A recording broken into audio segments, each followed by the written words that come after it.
Ibu-ibu semua, di sini saya sebagai ketua acara menyampaikan bahwa pada ini Ibu Nurul akan menyampaikan tugas sebagai guru bergerak tentang presentasi budaya muslim.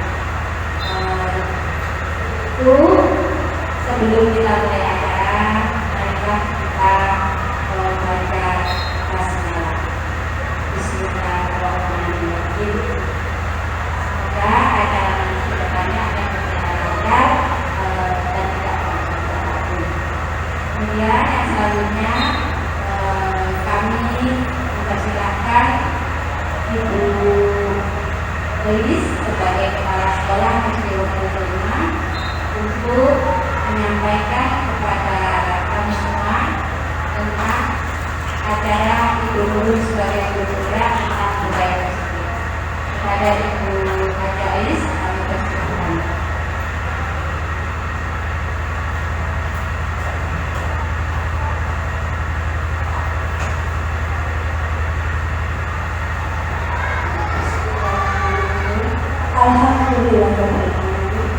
Assalamualaikum warahmatullahi wabarakatuh. Bismillahirrahmanirrahim. Alhamdulillahirabbil alamin. Assalatu wassalamu ala asyrofil anbiya'i wal mursalin wa ala alihi wa sahbihi ajmain. Rabbi shrah li sadri wa yassir li amri wahlul 'uqdatam min lisani yafqahu qawli.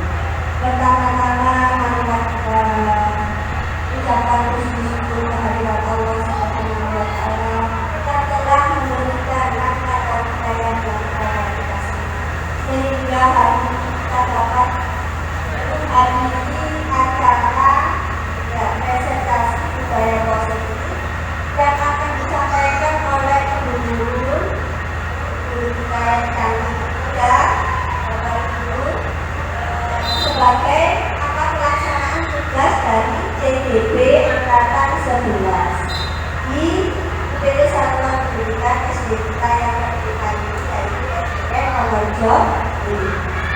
Bapak Ibu guru sekalian, kedua marilah kita sampaikan sholawat serta salam kepada junjungan kita Nabi Muhammad SAW yang telah memberikan uswatun hasanah sehingga kita dapat membedakan yang benar dan salah.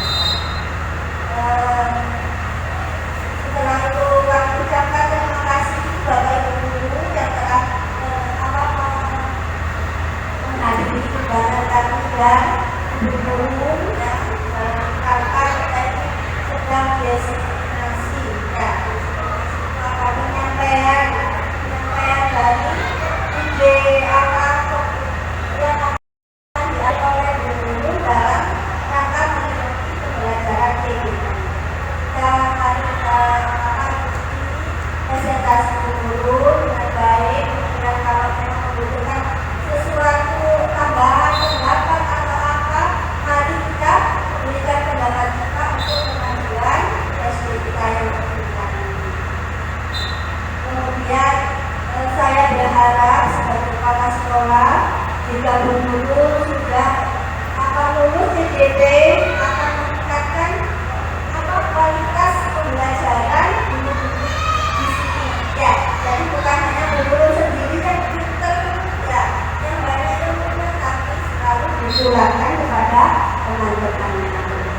Ini sekilas sambutan dari saya sebagai kepala sekolah, dan saya juga merasa bangga sekali kepada Bu Nurul, juga kepada guru-guru yang lain. Saya harap bisa menyusun bakat TDB ya Bapak Ibu ya. Jangan pernah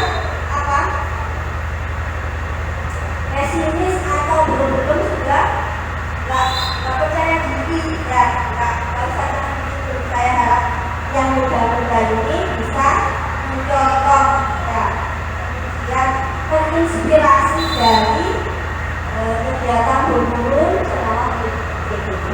Kemudian saya cukup sampai di sini. Mohon maaf kalau ada kekurangan.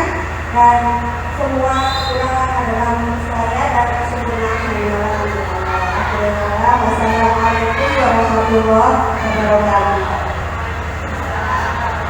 Assalamualaikum warahmatullahi wabarakatuh. Waalaikumsalam warahmatullahi wabarakatuh. Yang terhormat Ibu Ois selaku kepala sekolah dan para dewan guru yang kami banggakan. Alhamdulillah pagi menjelang siang ini kita semua dalam keadaan sehat walafiat, suatu kondisi yang patut kita nikmati yang tiada taranya. Karena nikmat sehat itu pula kita bisa bertemu dalam kegiatan diseminasi presentasi budaya positif. Ucapan terima kasih yang saya sampaikan kepada Ibu Ings yang telah memberikan izin sekaligus mendukung kegiatan ini. Ucapan terima kasih juga saya sampaikan kepada rekan-rekan guru yang telah hadir bahkan ikut berpartisipasi dalam kegiatan ini. Semoga kehadiran kita dicatat oleh Allah sebagai amalan yang baik. Amin amin ya rabbal alamin. Bapak Ibu yang saya muliakan, sebelum saya presentasikan budaya positif ini, ada beberapa hal yang akan saya sampaikan. Ada 6 poin.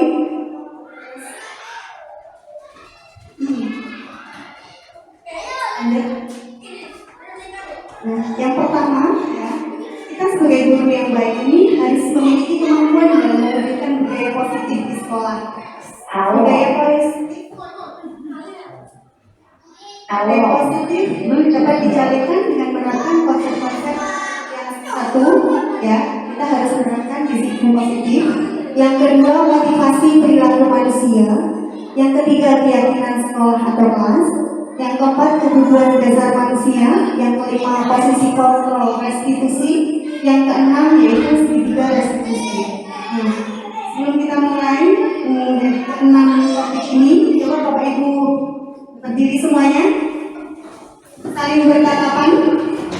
Nah, saling bertatapan sambil senyum 30 detik. Nah, kalian saling lihat bagaimana penampakan wajah teman di depan seperti apa, bagaimana. Nah, ketika ada masalah nanti Bapak Ibu akan oh iya, aku mampu gelap ya orang ini. Oh iya, itu aku bahagia melihat Bapak Ibu ini. Coba, kalian senyum 30 detik. 30 detik. Sambil menatap Bapak Ibu, sambil menatap. Sambil senyum, nah, sudah 30 detik. Nah, apa yang Bapak Ibu rasakan? Bahagia. Nah, semoga dalam acara hari ini nantinya kita akan selalu bahagia mengikuti diseminasi ini dengan dalam keadaan hati yang bahagia. Semoga nanti diseminasi ini membawa manfaat bagi kita semua. Oke Bapak Ibu, dari ke-6 ini lanjut Bu Ayu. Kita akan membahas tentang disiplin positif Bapak Ibu. Kira-kira apa yang ada di benak Bapak Ibu? Disiplin positif itu apa? Coba siapa yang ingin mengungkapkan disiplin positif itu apa ya? Siapa yang mau? Iya, Ferry.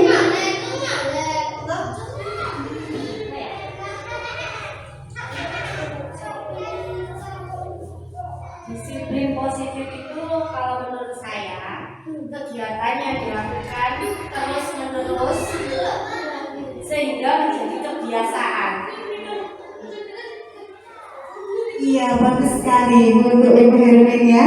Jadi kebiasaan yang terus-menerus dilakukan yang membawa dampak positif bagi murid-murid kita. Kemudian lanjut, ada lagi yang mau mengatakan apa itu budaya disiplin positif?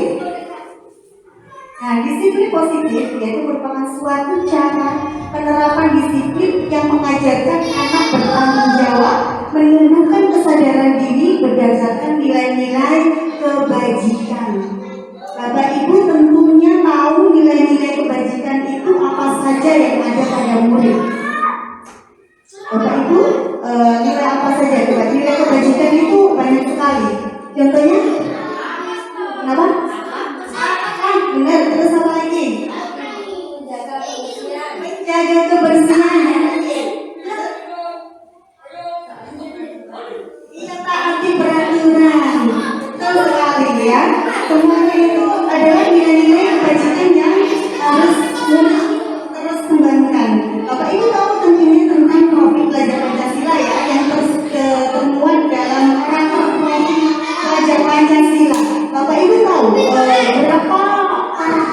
profil pelajar Pancasila Bapak Ibu?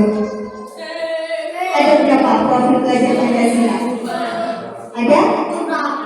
6. Iya, bagus sekali, ada 6. Coba sebutkan. Remaja berilmu dan bertakwa. Baik, lanjut. Kemudian apa lagi? Apa lagi? Gotong royong. Terus apa lagi? Berkebinekaan global. Kemudian kreatif. Kemudian bernalar kritis. Jadi nilai kebajikan yang harus ada pada murid itu terdiri dari 6 komponen itu tadi Bu, Bapak Ibu ya. Anak-anak itu harus beriman dan bertakwa. Kemudian harus punya sifat gotong royong, mandiri, kreatif, inovatif, kebinekaan. Sebelumnya,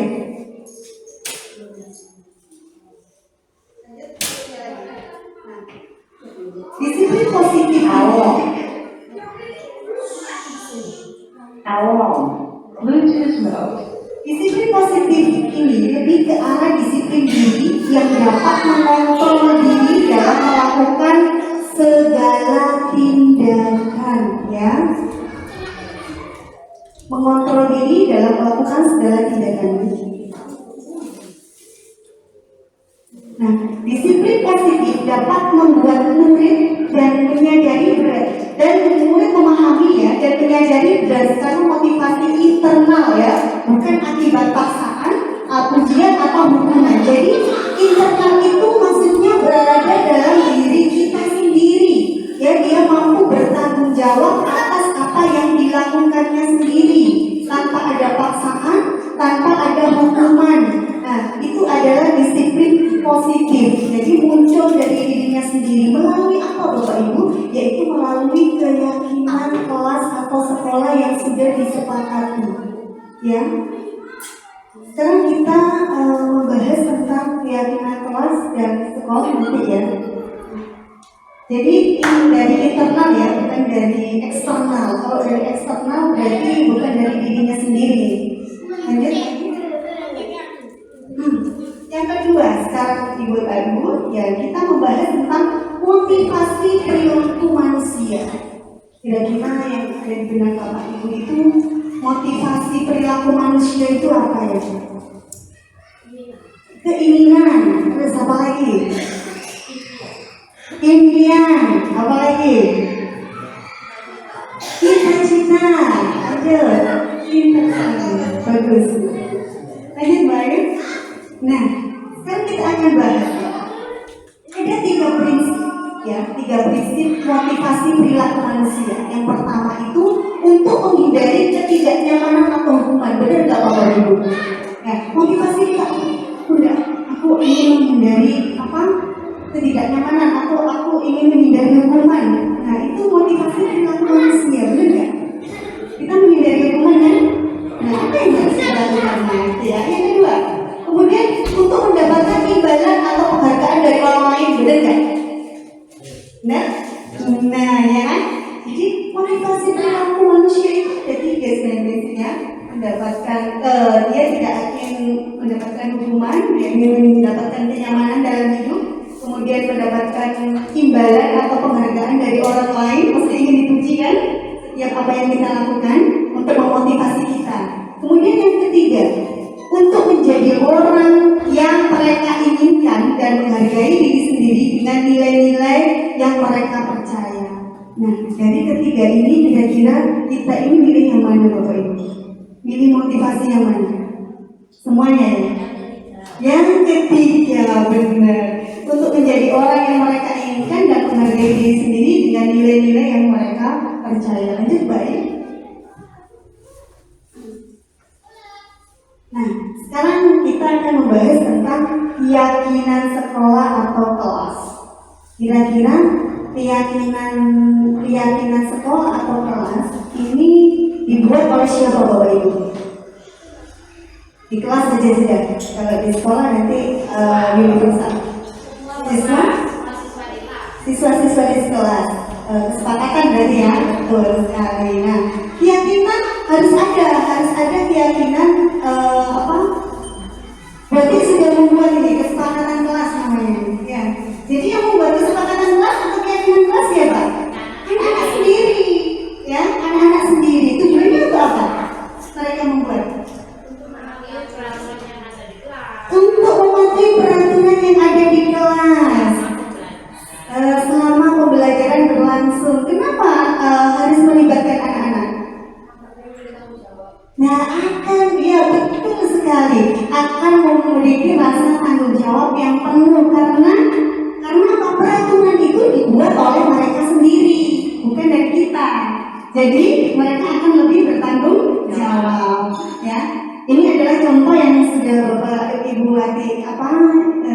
saya laksanakan ya Bu ya.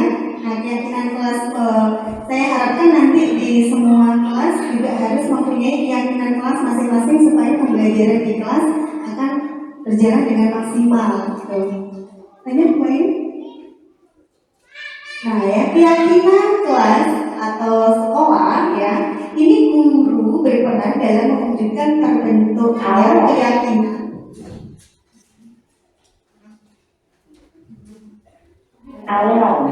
Bluetooth mode. Ya, guru berperan dalam mewujudkan terbentuknya keyakinan sekolah atau kelas dengan adanya kesepakatan antara guru dan murid, bukan hanya murid saja, tapi harus dengan gurunya. Kesepakatannya bagaimana? Oh, tidak boleh membuli, berarti mereka harus saling menghormati. Oh, harus datang tepat waktu. Mereka berarti tidak boleh terlambat. Lanjut, Bu. Nah, keyakinan sekolah atau kelas ini berupa pertanyaan-pertanyaan universal yang mudah diingat dan dipahami dan harus diterapkan di lingkungan sekolah. Pertanyaan universal itu yang bagaimana Bapak Ibu? Yang menurut pertanyaan-pertanyaan itu yang seperti apa kira-kira?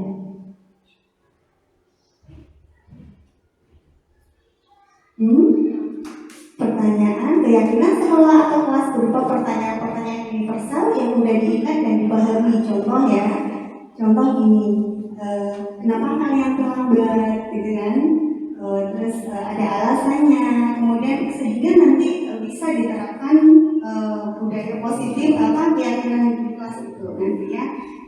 Dari keyakinan kelas itu nanti kenapa dia terlambat, kemudian kenapa tidak mendengarkan bu guru selama menerangkan. Jadi ada permasalahan-permasalahan yang memang harus diatasi ya di dalam kelas sehingga peraturan kelas itu nanti ada kondusif selama kita pembelajaran itu akan kondusif. Nah, ini adalah kesepakatan kelas. Contoh ya, ini saling menghormati. Nah, semua siswa diharapkan untuk menghormati satu sama lain, guru dan semua siswa di kelas ya. Kemudian ada kehadiran ya, siswa harus datang tepat waktu. Nah, kemudian semua siswa diharapkan untuk bersikap sopan dan santun dalam kegiatan pembelajaran. Ini adalah contoh keyakinan kelas yang sudah saya buat untuk anak-anak di kelas 5. Nah, sekarang kita break lagi yuk. Coba Bapak Ibu berdiri ya. Berdiri semuanya biar tidak ngantuk ya. Sekarang kalau saya bilang ini kebalikan ya. Ini ada cacing dan ular ya. Kalau saya bilang cacing, maka kebalikannya berarti cacing itu pendek kan ya. Pendek berarti tangannya harus ini kan kalau pendek. Kalau ular berarti tangannya harus panjang. Nah, coba ya, cacing, ular, ini ya. Kemudian ular, cacing. Nah, tapi ini kebalikannya. Harus konsentrasi ya. Coba. Cacing, ular. Semakin lama semakin cepat ya. Cacing, ular, cacing, ular. Ya, sekarang ada 4. Cacing, ular, semut, kaca. Ya, cacing, ular, semut, kaca. Kalau semut kalau kecil bagaimana? Kecil. Nah, kalau gajah besar. Kebalikannya ya. Kalau saya bilang gajah berarti Anda harus kecil, oke? Cacing. Cacing ya. Cacing berarti apa? Panjang. Ya, benar. Ular. Semut. Gajah. Iya, konsentrasi ya. Ya, sekarang yang materi berikutnya adalah kebutuhan dasar manusia, Bapak Ibu ya. Nah, kebutuhan dasar manusia ini tadi apa? Coba lagi. Makan. Betul sekali, makan. Kita juga perlu makan. Kemudian apa lagi? Pakaian. Uang. Apalagi kasih sayang ya. Kemudian apa lagi? Refreshing. Apa lagi dari banyak perhatian perhatian ya? Iya, perhatian. Bayu lanjut. Nah, pernyataannya ya Bapak Ibu ya. Ketika seorang murid melakukan suatu perbuatan yang bertentangan dengan nilai-nilai kebajikan ya, atau melanggar, sebenarnya dikarenakan mereka gagal memenuhi kebutuhan dasar mereka. Betul nggak? Iya, lanjut Bayu. Nah, kebutuhan dasar manusia ini terdiri dari 5 ya, yaitu mereka ingin bertahan hidup. Kemudian yang kedua, mereka butuh kasih sayang dan rasa diterima. Kemudian yang ketiga, mereka perlu penguasaan. Yang keempat, mereka perlu kebebasan. Yang ketiga, mereka perlu kesenangan, refreshing dan berbagai. Lanjut Bayu. Nah, ini ada studi kasus yang harus Bapak Ibu analisis ya. Ibu Ambar, guru wali kelas 2A di SD Pelita Hati, sedang bingung menghadapi pula salah satu murid di kelasnya, yaitu yang bernama Doni. Nah, beberapa anak di kelas 2A telah datang padanya dan mengeluhkan Doni yang sering kali meminta bekal makan siang mereka dengan paksa. Jika Anda menghadapi situasi seperti Ibu Ambar, apa yang akan Anda lakukan? Menurut Anda, kira-kira apa alasan Doni melakukan ini? Coba Bapak Ibu analisis. Bapak Ibu analisis, kemudian tolong dijawab. Melakukan pendekatan Iya, kepada Doni. ya, melakukan pendekatan kepada Doni, bagus. Tanya kepada Doni apa alasannya. Iya, Membawa menanyakan makanan atau alasan. meminta makanan kepada teman-teman. Iya, bagus sekali ya. Pemerintah Doni alasannya kenapa kalau tidak membawa makanan, alasannya seperti itu. Kemudian kira-kira kenapa Doni melakukan itu? Iya, butuh perhatian ya. Terus apa lagi? Apa yang dilakukan Doni juga? Mungkin Doni merasa bosan dengan menu-menu yang ada di rumah.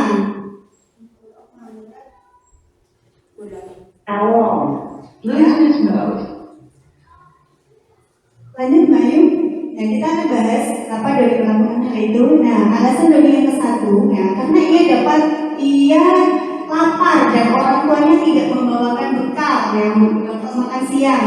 Maka kebutuhan dasar yang berusaha dipenuhi oleh Doni adalah dia ingin bertahan hidup. Ya, lanjut. Kemudian alasan yang kedua, karena dia merasa senang temannya jadi memperhatikan dia. Ketika temannya melaporkan tindakan itu pada gurunya dan gurunya memberitahu orang tuanya, sehingga orang tuanya jadi memperhatikan dia. Maka kebutuhan dasar yang sedang dipenuhi oleh Doni adalah kebutuhan akan kasih sayang ya. Mereka ingin Doni itu ingin rasa kasih sayang dan diterima. Nanti teman-temanku bilang atau guruku bilang ke orang tuaku gitu kan. Jadi ada perhatian khusus dari Doni terhadap orang tua. Kemudian lanjut Bayu. Kemudian alasan ketiga Doni, karena temannya jadi takut dengan dia, kalau nggak dikasih dia akan ngancam ya kan. Dan menuruti keinginannya, apakah sebetulnya Doni sedang berusaha memenuhi kebutuhan dasar akan kekuasaan. Nah, kan kita sering melihat anak seperti itu kan ya, dia ngancam, nggak diberi.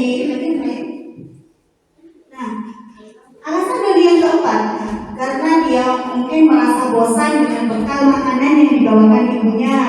Dari selalu oleh karena itu dia ingin mencoba makanan beraneka ragam yang sedang yang dibawa oleh anak-anak yang lain ya.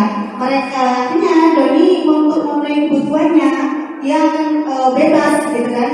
Terus aku tak milih menu yang itu aja karena dia membutuhkan sayang, dia butuh perhatian, dia juga memiliki kebebasan untuk memilih menu makanan. Yang berikutnya, yang kelima. Nah, karena ia melakukan karena iseng saja mungkin ya, karena iseng saja dan dia menikmati ekspresi wajah teman-temannya yang kesal. Biasanya kan gitu anak-anak yang selalu iseng gitu ya, dari iseng karena dia diambil makanannya dan menurut dia ekspresi temannya itu lucu. Nah, gitu kan, maka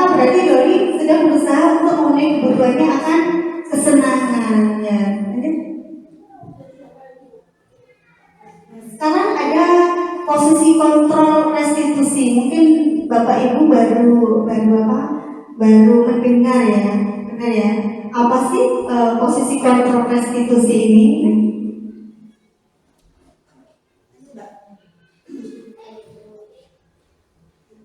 Di sini ada 5 posisi kontrol restitusi ya. Guru ini sebagai penghukum ya. Guru sebagai pembuat merasa bersalah, guru sebagai teman, guru sebagai pemantau, dan guru sebagai manajer. Nah, coba ada 5 posisi kontrol. Bagaimana kita memperlakukan seorang murid itu sebagai penghukum. Kalau penghukum pastinya pasti awas loh ya. Nah, gitu kan. Nah, coba membuat ini ya, identitas gagal ya namanya, kontrol dari luar. Kalau kontrol dari luar berarti biasanya guru itu menghardik dengan hukuman ya. Apa yang dikatakan? Kalau kamu tidak melakukan awas kamu ya. Itu yang sering ya yang kita lakukan ya. Kemudian kalau membuat merasa bersalah ini mesti berceramah. Seharusnya kamu itu tidak seperti ini. Ibu kecewa sama kamu nggak kasihan lah sama ibu. Nah itu mereka membuat itu merasa bersalah ya. Murid itu merasa bersalah, terus tidak ada motivasi ya, tidak ada motivasi untuk berubah. Jadi dia merasa dirinya itu salah gitu. Itu yang membuat merasa bersalah. Kemudian guru itu menjadi teman ya. Pasti yang ibu guru lakukan itu, ayolah lakukan demi ibu gitu kan. Masa kamu tidak mau? Ingat, ibu tidak pernah bantu apa-apa ya. Kamu harus bantu ibu dong gitu. Itu menjadi teman. Itu juga kalau teman ini hanya ke kita, maka ke guru yang lain kan tidak bisa kan. Dia hanya nanti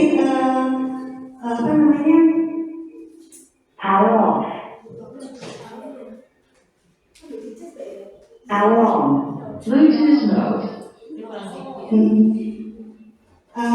Tidak ada motivasi juga gitu, karena dia akan mengharapkan ibu bapak guru yang lain akan berpola seperti itu. Padahal bapak ibu guru yang lain tidak sama gitu kan. Kira-kira nanti bapak ibu milih jadi pembuat bersalah teman, kemudian kalau pemantau ini hanya dia aja. Kamu tahu kan peraturannya? Apa yang harus kamu lakukan? Kamu tulis asmaul husna gitu. Oke, laksanakan. Jadi mereka itu hanya melaksanakan perintah atau konsekuensi yang kita berikan atau aturan-aturan yang sudah kita berlakukan, dan mereka melaksanakan. Ini itu aja. Itu kita sebagai pemantau. Kalau kita sebagai manajer, itu kita mengajukan pertanyaan-pertanyaan Bapak Ibu. Kenapa kamu melakukan hal seperti itu? Gitu kan? Kira-kira wajarlah kalau kamu melakukan seperti itu ya, karena kamu tidak bisa mengontrol emosi. Jadi kita memantik gitu ya, memantik pertanyaan sehingga apa yang mereka lakukan itu juga sadar dengan sadar sendirinya bahwa apa yang mereka lakukan itu salah. Kemudian apa yang mereka lakukan, maka konsekuensinya adalah dia sendiri. Kita hanya memberikan pertanyaan aja, kalau kamu salah, kalau kamu sudah melakukan, kamu tahu kan konsekuensinya, peraturan kelas, keyakinan kelas kita di sini seperti apa, gitu kan? Coba aku harus nyapu seluruh ruangan. Nah, tahu kan? Nah, selanjutnya kalau kamu tidak ingin menyapu seluruh ruangan, apa yang harus kamu lakukan? Saya tidak akan mengulangi lagi, Bu. Nah itu tanggung jawab yang kita memberikan pertanyaan-pertanyaan kepada siswa supaya mereka lebih bertanggung jawab dengan keyakinan kelas yang sudah dibuat antara guru dan murid tadi. Ya, kira-kira dari kelima posisi kontrol ini Bapak Ibu, kira-kira Bapak Ibu harusnya kita memilih posisi kontrol yang mana? Kita sebagai apa? Apakah sebagai penghukum? Apakah sebagai pembuat merasa bersalah? Apakah sebagai teman, pemantau, atau kita sebagai manajer? Teman. manajer ya, kita harus sebagai manajer Bapak Ibu ya. Kita harus sebagai manajer. Nah, kalau sebagai manajer itu nanti anak-anak itu akan lebih bertanggung jawab Bapak Ibu. Masalah di sini kan juga banyak ya yang harus diatasi, terutama pada disiplin anak-anak juga gitu. Contoh yang kemarin saya bahas itu tentang rambut panjang gitu kan. Sebenarnya mereka ingin potong tapi karena dia tidak punya uang, maka solusinya nanti saya membantu Bapak Ibu. Kalau sudah membantu diberi uang tetap tidak mau potong, nanti kita ngomong sama orang tuanya.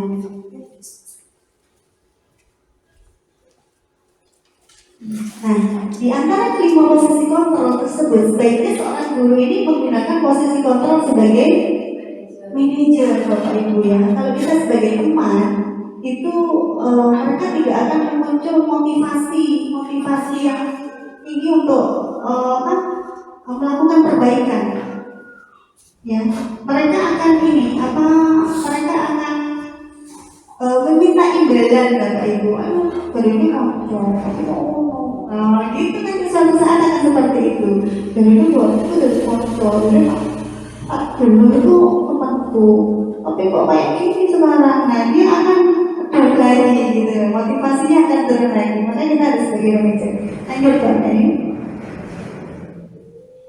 Nah, sekarang posisi kontrol sebagai manajer ini, guru dapat berbuat sesuatu bersama murid, mempersilahkan murid bertanggung jawab dan mendukung murid agar dapat menemukan solusi. Yang menemukan solusi siapa?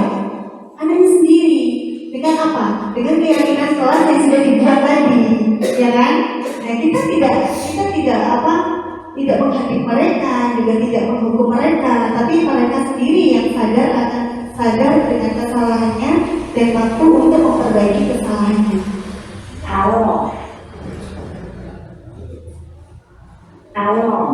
Bluetooth mode. Nah, selain itu, posisi manajer ini mengacu pada restitusi yang dapat menjadikan murid sebagai manajer bagi dirinya sendiri, sehingga dapat tercipta identitas positif dari murid. Oh ya, berarti nanti selanjutnya aku nggak akan melakukan kesalahan lagi. Aku akan memberitahukan kepada teman-teman, akan memotivasi teman-teman supaya tidak melakukan kesalahan-kesalahan yang sudah dibuatnya. Seperti itu aja Pak. Segitiga restitusi. Nah, yang ini segitiga restitusi. Bapak Ibu juga tentunya dalam menyelesaikan suatu masalah itu ada 3 ya yang terpaut dari segitiga restitusi ini. Segitiga restitusi ini nanti kita bahas. Ayo lanjut Pak. Nah, apa saja tahapan-tahapan dalam segitiga restitusi? Nah, ketika kita menemui suatu murid yang mempunyai masalah gitu ya, ada 3 penanganannya Bapak Ibu ya. Kita harus menstabilkan identitas. Yang kedua, validasi tindakan yang salah. Yang ketiga, menanyakan keyakinan. Menstabilkan identitas ini dilakukan berdasarkan prinsip bahwa membuat kesalahan adalah bagian dari proses pembelajaran, ya, yang nantinya akan menggeser identitas gagal ke arah identitas sukses. Maksudnya bagaimana? Nah, sekarang ini anak-anak itu membuat kesalahan, ya. Membuat kesalahan itu kan proses ya Bapak Ibu, proses mereka menggeser dari identitas gagal itu gini. Aku membuat kesalahan, sekiranya nanti kesalahan itu akan menjadi pengalaman yang baik buat dirinya, gitu. Itu namanya identitas gagal. Bagaimana caranya? Kita menanyai kenapa kamu melakukan hal seperti itu? Apa yang diisi kamu melakukan itu?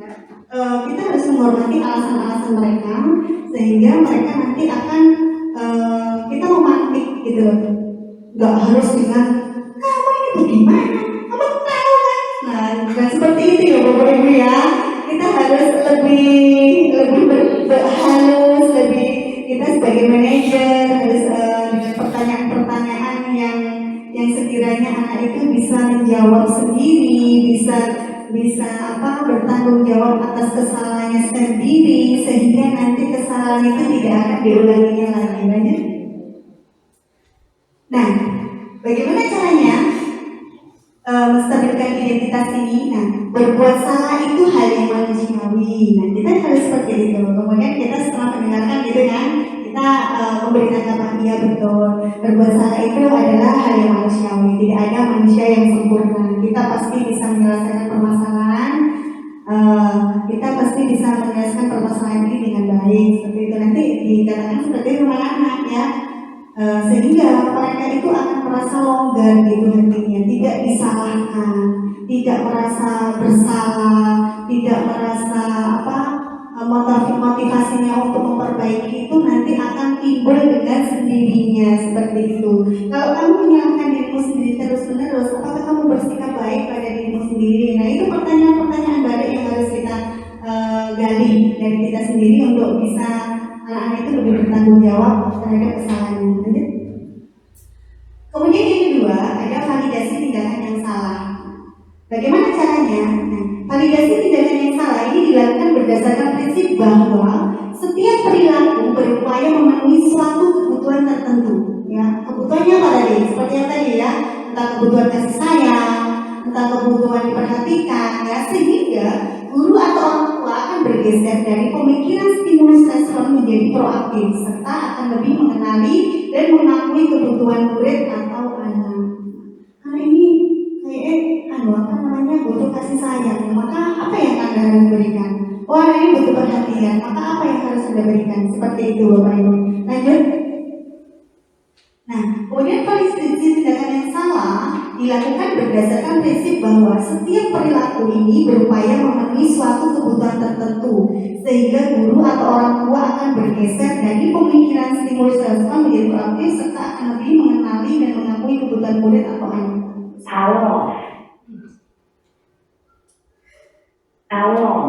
Bluetooth mode. Lanjut, Mbak.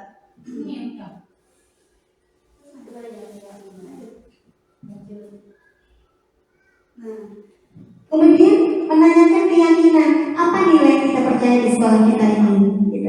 Kemudian nilai-nilai apa yang sudah kita sepakati, kamu udah tahu kan nilai-nilai apa yang sudah kita sepakati di sekolah ini, dan dia akan menjawab kan seperti itu. Nah, kelas yang ideal itu seperti apa sih, gitu. Kemudian kamu ingin jadi anak seperti apa? Nah, kita memberikan pertanyaan-pertanyaan itu balik kepada siswa kita, kepada murid kita. Kemudian apa yang kamu rasakan setelah kamu melakukan hal seperti itu? Nah, saya tidak nyaman Bu, saya ini. Nah, kemudian ketika kamu melakukan itu, kamu menjadi orang yang seperti apa sih? Ya kan menjawab dengan sendirinya gitu. Kalau dia itu salah itu dia merasa salah itu iya gitu. Akhirnya seperti itu Bapak Ibu. Lanjut. Terima kasih. Nah, itulah yang sudah kita bahas tadi ya. Kita harus budaya positif, keyakinan kelas. Kemudian kita harus bisa kontrol kebutuhan dasar manusia. Kemudian harus ada kontrolnya juga. Kemudian bagaimana kita menyelesaikan masalah dengan segitiga restitusi tadi. Jadi nggak harus kita sebagai guru harus sebagai apa tadi? Manajer.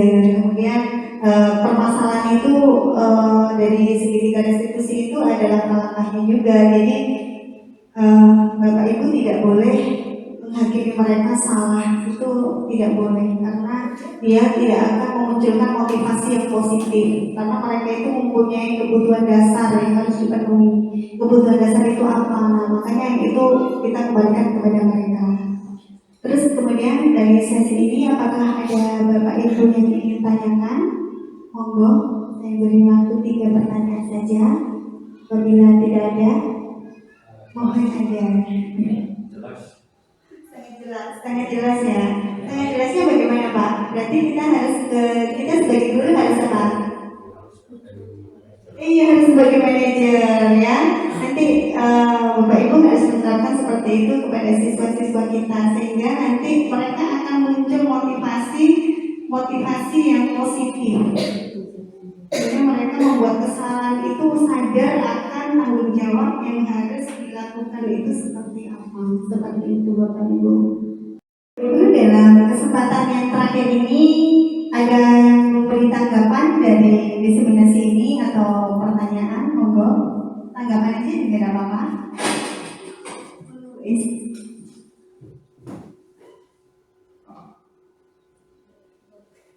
Assalamualaikum warahmatullahi wabarakatuh. Terima kasih atas kesempatan yang diberikan. Di sini kita belajar tentang budaya positif. Kemudian yang pertama tentang saya ingin tanya lebih jauh tentang keyakinan kelas. Keyakinan kelas itu apa sama dengan kesepakatan kelas yang selama ini kita lakukan di setiap pertemuan, misalnya ada di lokal atau seminar, itu selalu ada kesepakatan kelas. Apakah ini yang dimaksud keyakinan kelas atau sekolah itu sama dengan kesepakatan kelas? Mohon penjelasan lebih lanjut dari Ibu Nurul atau teman-teman yang lain. Terima kasih. Assalamualaikum warahmatullahi wabarakatuh. Iya Ibu Is, pada dasarnya sama. Jadi keyakinan yang harus kita penuhi di dalam seminar atau di dalam pembelajaran. Nah, kalau keyakinan kelas berarti setiap pembelajaran kita harus saling menghormati. Berarti nanti siswanya juga harus saling menghormati. Di dalam seminar pun juga seperti itu. Ada keyakinan-keyakinan kelas yang harus kita laksanakan. Contohnya ketika ada pendapat, maka kita harus saling menghargai. Kemudian juga boleh kita sepakati dulu dalam destinasi ini, presentasi ini, kesepakatan kita boleh mengajukan pertanyaan dengan santun, ya, mendengarkan, tidak HP di silent. Nah seperti itu namanya kesepakatan. Keyakinan kelas juga seperti itu. Jadi kita sebagai guru hanya memimpin, ya, membuat bersama murid kesepakatan kelas yang akan nanti dalam pembelajaran itu supaya kondusif, seperti itu Ibu. Atau ada pendapat lain dari keyakinan kelas ini? Bapak Ibu kan sudah melaksanakan, ya, keyakinan kelas yang sudah ini. Ibu Atik sudah, itu ada kesempatan kelas 6, ya, yang harus dipenuhi dalam proses pembelajaran. Terima kasih. Ada lagi yang mau ditanyakan, monggo.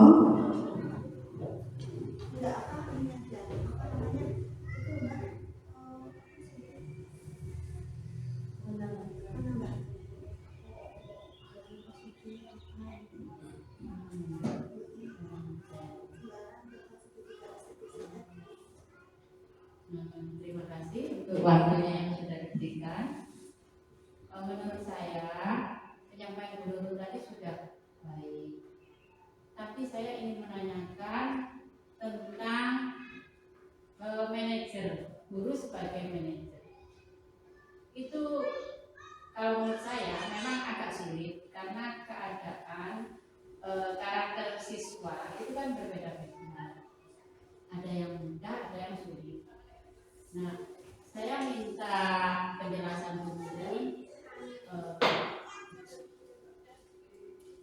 penyelesaiannya yang seperti apa. Misalkan saya punya murid kelas 6 itu kan nakal sekali. Sedangkan kalau saya tadi kan memilih teman, karena ada sebagian siswa yang butuh sebagai teman. Seperti Iqbal itu kan orang tuanya meninggal, terus bapaknya kerja, jadi dia kan kurang perhatian di rumah. Jadi dia nakal di kelas itu tidak perhatian dari lingkungan sekitar. Terus bagaimana pendapat menurun, misalkan saya mendapatkan siswa seperti Iqbal, padahal kadang saya juga sudah memberi pendekatan, tapi kadang Iqbalnya sendiri tetap maunya sendiri. Nah itu saya mau penjelasan dulu. pendekatannya bagaimana yang baik untuk kita. Terima kasih. Ya, terima kasih Bu Ade. Ya, ini ada permasalahan dari kelas 6 juga ya. Namanya Iqbal, kita tahu semuanya bagaimana keadaan dia sebenarnya ya. Dia kurang sangat perhatian dan kurang sangat kasih sayang. Nah, ketika kita menjadi dalam posisi kontrol dari kelima tadi, sebenarnya kita harus sebagai manajer ya untuk memunculkan motivasi yang timbul dan anak itu lebih bertanggung jawab. Yang tentunya ya kita boleh kita menjadi sebagai teman, tapi tidak harus merengek gitu kan. Kamu masa gak kasihan? Kalau menjadi teman itu sebenarnya kamu masa sih gak kasihan sama ibu? Kalau gak kasihan sedikit sama ibu gitu, itu tidak boleh Bapak Ibu. Itu tidak boleh.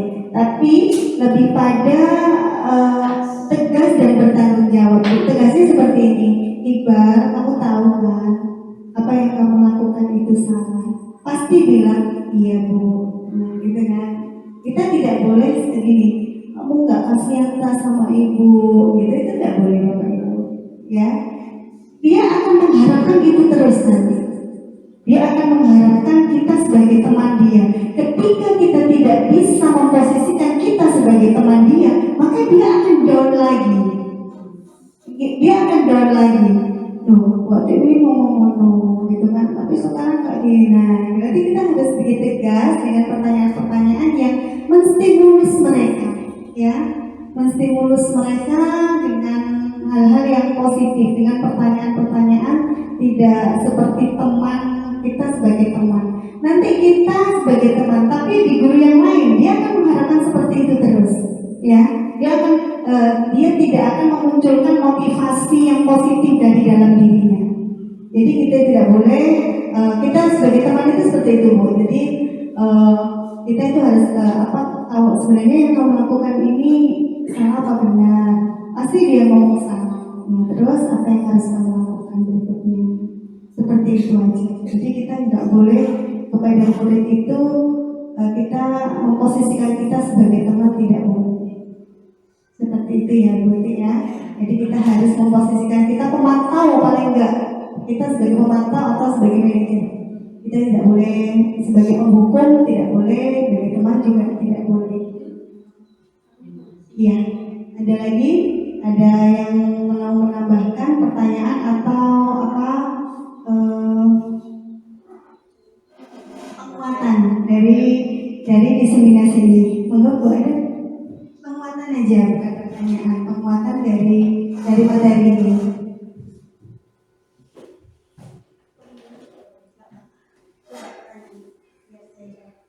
Ya, bisa kembali ke slide awal-awal dulu.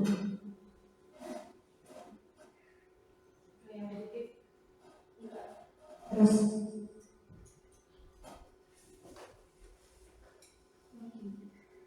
lagi Bu.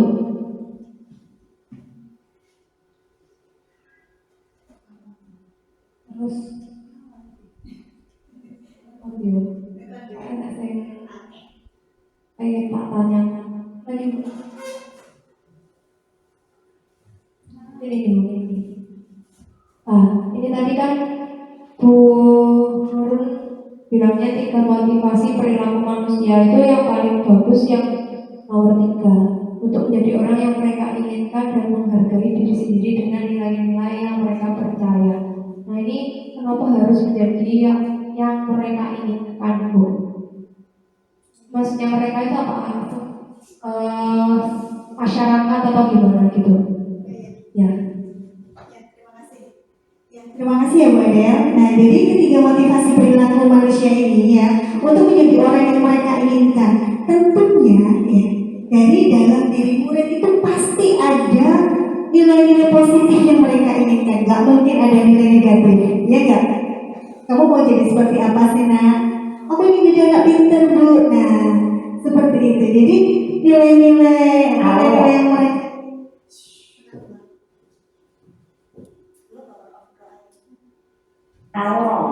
Bluetooth mode. jadi untuk menjadi orang yang mereka inginkan dan menghargai diri sendiri, gitu. Pasti kalau ditanya gini, cita-citamu besok jadi apa? Pasti tidak akan jadi pencuri. Mungkin ya nilai-nilai yang mereka menjadi orang yang mereka inginkan ya untuk dirinya sendiri. Mereka menginginkan seperti apa? Kamu ini menginginkan yang seperti apa sih? Gitu kan? Pasti mereka menginginkan dia yang terbaik, ya. Pasti anak-anak atau kita pun menginginkan kita yang terbaik untuk diri kita, ya enggak? Kita harus memunculkan motivasi itu kepada anak juga seperti itu. Yang mereka inginkan apa ya? Pasti menjadi orang yang berguna. Kembali pada diri kita sendiri. Terus ada lagi? Sudah ya. Jadi kalimat itu untuk menjadi orang yang mereka inginkan dan menghargai diri sendiri dengan nilai-nilai yang mereka percaya. Berarti mereka yang bagus itu siswa. Ya, siswa, betul. Ada lagi? Ada lagi? Ada penguatan aja. Penguatan dari diskriminasi ini kira-kira nanti kita bisa ya menerapkan budaya positif di sekolah kita ya? Bisa, benar ya?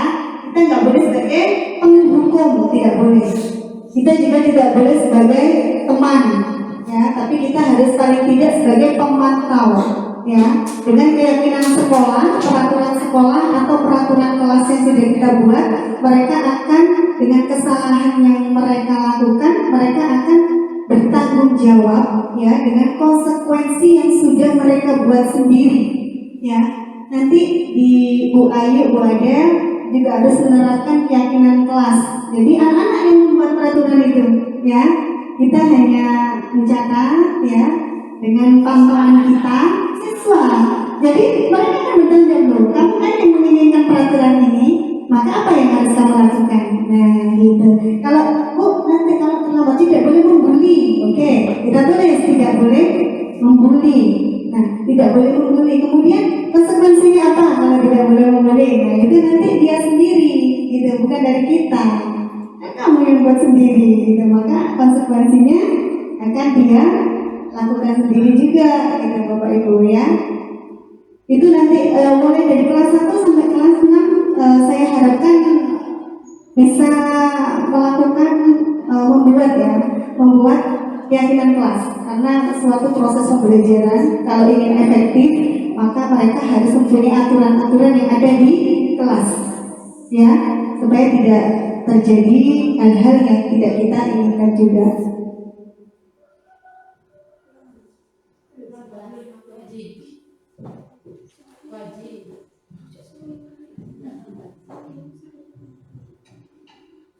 Terima kasih. Di sini saya ingin menambahkan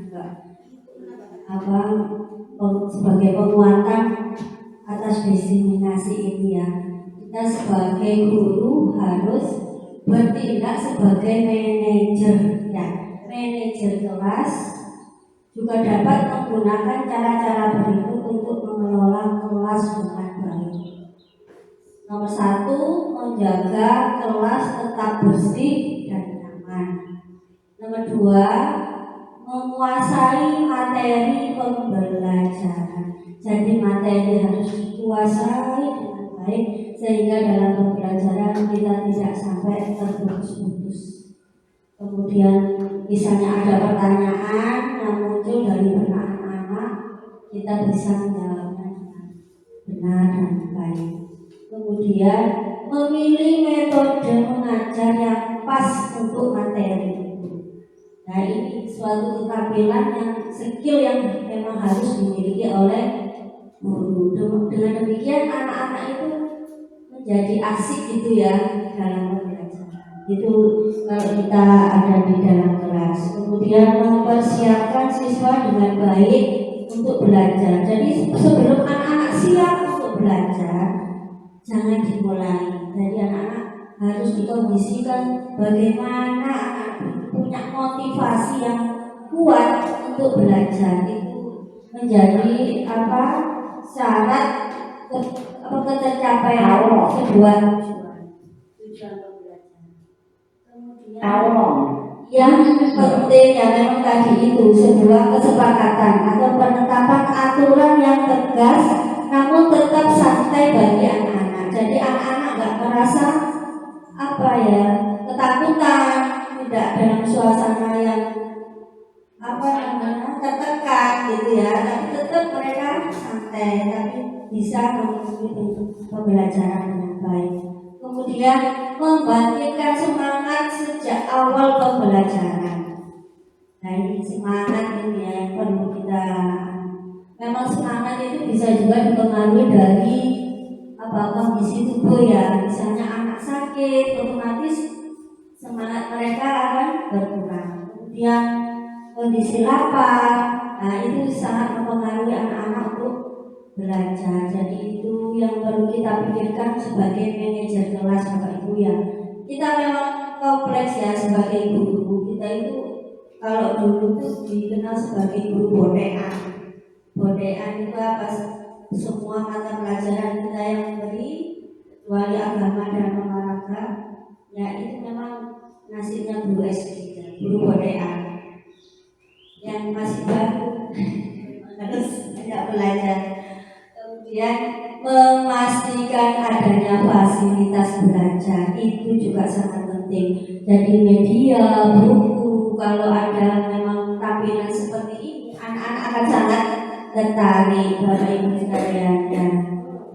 Kemampuan mengelola kelas jadi salah satu ciri guru yang profesional. Pengelolaan kelas diperlukan karena tingkah laku dan perbuatan siswa selalu berubah-ubah sesuai mood mereka, sesuai zaman. Jadi kita juga harus mengikuti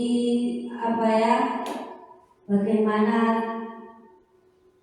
suasana anak-anak gitu ya. Kalau misalnya anak mulai kendu mulai berkurang semangat, kita kasih ice breaking ya yang terkenal itu sekarang ini ya, pakai joget yang nggak apa-apa, sekedar untuk menggerakkan tubuh supaya nggak jenuh. Demikian tambahan dari saya, semoga lancar diseminasi, kita bisa menyusun program-program yang semakin mantap untuk membelajarkan anak-anak lebih baik. Terima kasih. Assalamualaikum warahmatullahi wabarakatuh. Waalaikumsalam warahmatullahi wabarakatuh. Terima kasih Bu Is untuk pemantapan di mesin ini. Lanjut, mungkin Bapak Ibu ngantuk ya? Ngantuk sekali ya, bentar lagi. Kita berdiri lagi. Bapak Ibu. Kita breaking, kemudian kita akan akhiri dengan pembacaan doa. Ya, nanti Bapak Ibu ya. Nah ini ya, ini kalau saya tunjuk sesuai dengan instruksi saya, ya. Ya, pegang dagu. Iya, masih belum ada yang konsentrasi. Dagu mana dagu? Dagu ya, dagu itu ini. Saya kan pegang ini ya. Lagi ya, lagi putar. Pegang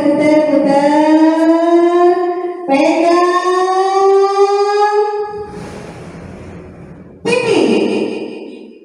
Oke ya, bagus sekali. Masih konsentrasi rupanya. Terima kasih. Ya, silakan dulu. Terima kasih Bapak Ibu untuk pertemuan ini, destinasi ini. Saya kira sudah cukup. Bapak Ibu sudah bisa melaksanakan kesepakatan kelas. Kemudian ada permasalahan-permasalahan yang di anak-anak juga sebenarnya sudah bisa menerapkan posisi segitiga distribusi, meskipun itu sekarang istilahnya masih baru didengar, gitu kan? Baru didengar, tapi Bapak Ibu sudah melakukannya dengan baik, gitu ya. Entah itu kita sebagai teman, kawannya, kemudian entah itu kita sebelumnya sebagai pembuku, ya. Tapi dengan diseminasi ini, saya harapkan nanti Bapak Ibu mengatasi permasalahan-permasalahan pada anak, ya, itu kita memposisikan kita harus sebagai manajer, Bapak Ibu ya. Ya, itu saja yang sudah bisa saya sampaikan. Terima kasih waktunya. Kalau Bluetooth mode. Terima kasih waktunya pada siang hari ini sudah bisa mengikuti diseminasi ini dengan baik ya. Sebelum saya akhiri kita baca alhamdulillah dulu ya. Bismillahirrahmanirrahim. Alhamdulillahirrahmanirrahim. Wassalamualaikum warahmatullahi wabarakatuh. Waalaikumsalam warahmatullahi wabarakatuh. Allah.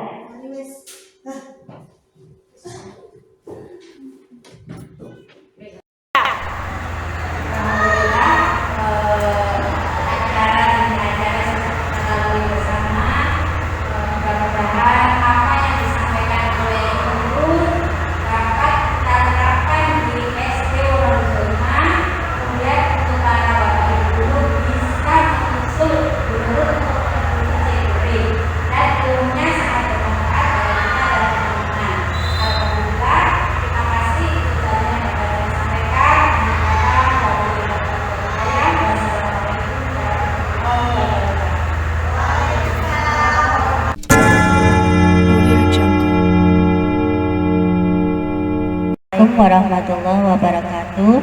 Di sini saya sebagai Kepala Sekolah SDN Wonorejo 5 atas nama Bu Ais Sabtaningsih. Menurut saya tadi pengimbasan dari Ibu Nurun saya kira sudah cukup bagus ya, dari penjelasan tentang budaya positif tadi ya, tentang segitiga restitusi, kemudian kontrol restitusi, sudah sangat jelas lah. Jadi kita semakin gamblang tentang masalah kita guru sebagai manajer kelas ya, atau kepala sekolah sebagai manajer sekolah. Jadi bagaimana kita menghadapi anak didik, kemudian personal guru-guru juga kita bisa ada kemajuan lah insya Allah. Kemudian kedepannya saya harapkan Bu Nurun dan teman-teman bisa berkolaborasi dengan baik sehingga kita bisa menciptakan suasana kerja yang nyaman, kemudian suasana pembelajaran yang nyaman dan menyenangkan bagi anak didik sehingga kita dapat memajukan sekolah lebih baik lagi. Demikian yang dari saya. Terima kasih. Assalamualaikum warahmatullahi wabarakatuh. Assalamualaikum warahmatullahi wabarakatuh. Saya Bu Ati dari kelas 6 SD Wonorejo 5 menyampaikan umpan balik untuk Bu Nurun Nadia sebagai guru penggerak. Di sini Bu Nurun menyampaikan tentang budaya positif dan segitiga restitusi. Penyampaian materi dari Bu Nurun sudah cukup baik dan menarik sekali, sehingga saya mempunyai keinginan untuk menerapkan apa yang disampaikan Bu Nurun di kelas saya tentang budaya positif dan segitiga restitusi. Saya jadi paham dan mengerti tentang segitiga restitusi dan budaya positif yang bisa diciptakan di kelas sehingga kelas menjadi pembelajaran yang aktif, kreatif dan menyenangkan bagi siswa. Terima kasih, itu saja yang saya sampaikan. Assalamualaikum warahmatullahi wabarakatuh.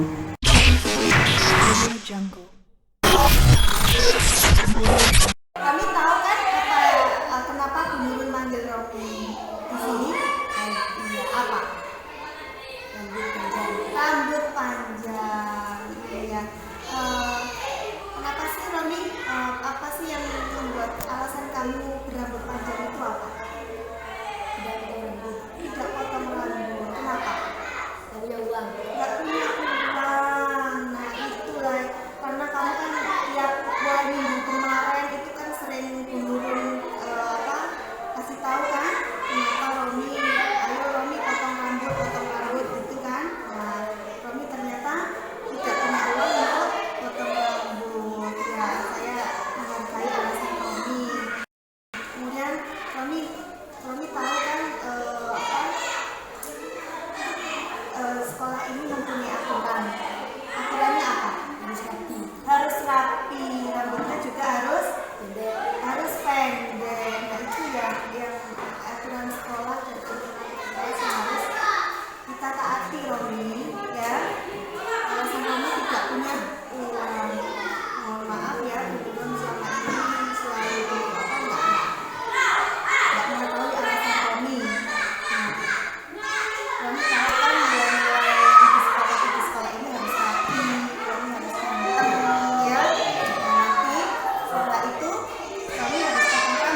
ya. Guru kasih uang, Romi harus potong rambut ya. Selanjutnya kalau nanti ada kendala lagi, Romi bilang sama ibu ya. Romi tahu ternyata Romi pilihnya rapi, harus potong rambut gitu ya. Terima kasih ya Romi ya. Setelah ini uang, nanti potong rambut ya, terus harus rapi. Ya, dan terima kasih. Kiki tahu kan kenapa Kiki dipanggil oleh Bu Nurul? Ya, saya tahu. Saya tidak memperhatikan guru menerangkan. Iya, tidak pernah memperhatikan, sering sekali tidak pernah memperhatikan Bu Nurul menerangkan. Alasannya kenapa, Toti? Bosan bersama teman-teman. Oh, bosen. Bosennya kenapa? Karena aku diperlakukan guru gitu. Saya belum bayarnya tiket, saya disuruh piket. Oh, jadi itu alasan kamu. Wajar ya kalau kamu bosan dengan teman, akhirnya berdampak ke pembelajaran yang telah Bu Nurul lakukan. Oke Kiki, nanti berikutnya Kiki tahu kan aturan di sekolah kamu harus bagaimana? Iya, apa aturan di sekolah? Harus disiplin, kemudian harus dijaga omongannya, pinter. Nah itulah yang harus kita lakukan ya. Harus selalu memperhatikan Bu Guru menerangkan, harus bisa menghormati ya. Kiki wajar seperti itu, oke nggak apa-apa. Tapi berikutnya Kiki harus memperbaiki ya kekurangan Kiki dalam hal menerima pelajaran. Nah, Kiki tahu kan Kiki mau menjadi anak yang seperti apa? Iya, pintar dan rajin. Maka Kiki harus apa? Memperhatikan omongannya. Iya, perhatikan kalau Bu Guru menerangkan. Terima kasih ya Ki ya. Kiki sudah meluangkan waktu Kiki, sudah bisa meluapkan masalah Kiki di sini. Kedepannya semoga Kiki menjadi anak yang pintar dan memperhatikan Bu Guru menerangkan. Terima kasih Ki untuk waktu hari ini ya. Berikutnya Kiki harus lebih rajin lagi ya. Terima kasih. Warahmatullahi wabarakatuh. Nama saya Rami Setiawan dari kelas 6. Terima kasih Bu Nurul sudah membimbing saya. Saya sekarang sudah mentaati serta peraturan yang ada di sekolah atau kelas. Saya akan memotivasi teman-teman untuk selalu mentaati peraturan di sekolah. Assalamualaikum warahmatullahi wabarakatuh. Terima kasih Bu Nurul. Makasih Bu Nurul sudah membimbing saya.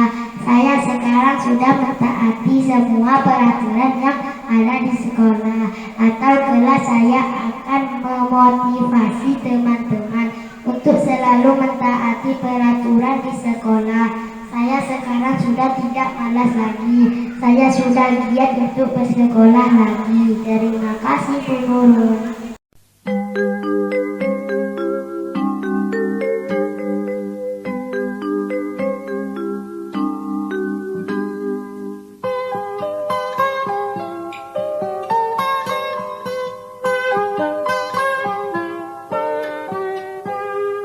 Pagiku cerahku, matahari bersinar, ku gendong tas merahku di pundak. Selamat pagi semua, ku nantikan dirimu di depan kelasmu, menantikan kami. Guruku tersayang, guru tercinta, tanpamu apa jadinya aku? Tak bisa baca tulis, mengerti banyak